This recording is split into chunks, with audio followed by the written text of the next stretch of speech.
నలుగురు నాలుగు తీర్ల మాటలు చెప్తారు. అలా మంచి మాట ఏది, మనకు అక్కడికొచ్చేటి మాట ఏది అనేది ఆలోచన మనమే చేసుకోవాలంటారు.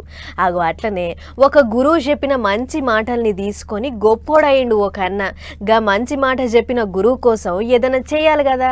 అగో అందుకనే గిది చేసిండు ఆయన గురువు గారి పుట్టినరోజని. వారేవా మీదికెంచి చూస్తుంటే మాస్తుందిలే.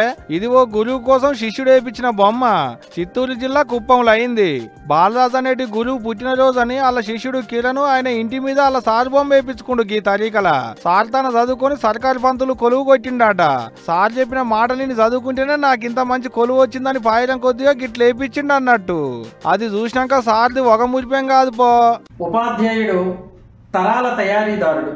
ఈ సందర్భంలో ఒక ఉపాధ్యాయుడిగా నా ముందు కూర్చొనే నా విద్యార్థులు నాకంటే పై స్థానంలో ఉండాలని ఆలోచిస్తూ ఉంటాను.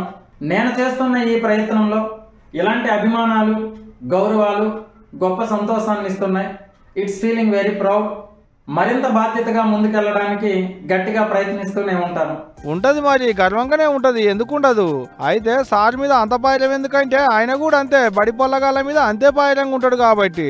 బయట పొల్లగాళ్ళతోనే తింటాడట, వాళ్ళతోనే ఆడుకుంటాడట, పొద్దంతా వాళ్ళతోనే ఉంటాడట కలిసిపోయి. ఒకప్పుడు సార్ ఒక బడికెంచి ఇంకో బయలకు తబాదలు అవుతుంటే కూడా పోవద్దని పొల్లగాళ్ళు ఏడిసిరు కూడా అడ్డం తిరిగి.